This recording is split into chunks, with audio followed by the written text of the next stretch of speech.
సూరారం పరిధిలోని కృష్ణానగర్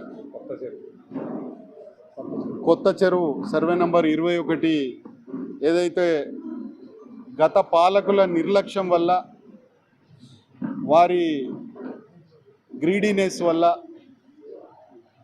వారి దౌర్భాగ్యం ఒక చెరువును కూడా కాపాడలేకపోయినరు.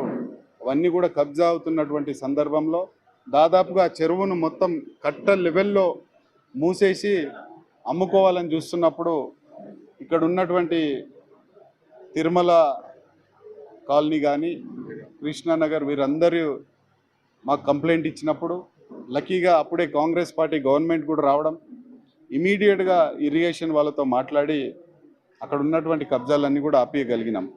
కొంత మట్టుకు ఆపేయగలిగినాం, కొంత కబ్జా అయిపోయింది, రాత్రి కబ్జా అయిపోయింది. ఇప్పుడే అందరూ కూడా చూసిండ్రు ఏ రకంగా కబ్జా చేసిండ్రని. కబ్జా చేసిన వాడు ఎవడో కూడా అందరికీ తెలుసు. వాడు సాక్షాత్తు ఎమ్మెల్యే మనిషాడు, మజర్ ఖాన్ అని ఎమ్మెల్యే ఎంబడి పొద్దున్న లేస్తూ ఉంటాడు. అట్లాంటి వాళ్ళని ఎంబడి పెట్టుకొని ఇక్కడ ఉన్నటువంటి లోకల్ ఎమ్మెల్యే ఇవన్నీ కూడా నేను 3 సార్లు గెలిచినా అని చెప్తాడు. ఎస్, నువ్వు 3 సార్లు గెలిచినావు, ఎవరు కాదంటలేరు.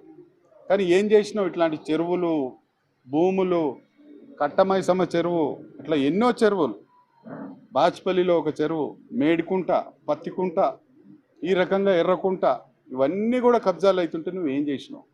3 సార్లు గెలిచినావు, నా నాయకుడు 3 సార్లు గెలిచిందని చెప్తారు ఆయన ఎంబడి తిరిగే భజన పరులు. ఓడు కాదంటుండు, 3 సార్లు గెలిచినావు. నువ్వు ఏ రకంగా గెలిచినావో, ఎట్లా గెలిచినావో అదృష్టం, నువ్వు గెలిచినావు, మేము ఓడిపోయినాం. కానీ నువ్వు ఏం చేసినావు అనేది ఇవాళ ప్రశ్న పబ్లిక్ అడుగుతూ ఉన్నారు. ఆ చెరువు కనుక కబ్జా అయినుంటే ఆల్రెడీ ఇక్కడ కబ్జా కావడం వల్ల ఈ చుట్టుపక్కల ఉన్నటువంటి 200-300 బోర్లు మొత్తం ఎండిపోయినాయి. ఇప్పుడే తిరుమల కాలనీ వాళ్ళు చెప్తా ఉన్నారు, ఈ సంవత్సరంలోనే ఒక 40 బోర్లు వేసిరట, ఒక్క బోర్లో కూడా నీళ్ళు లేవంట.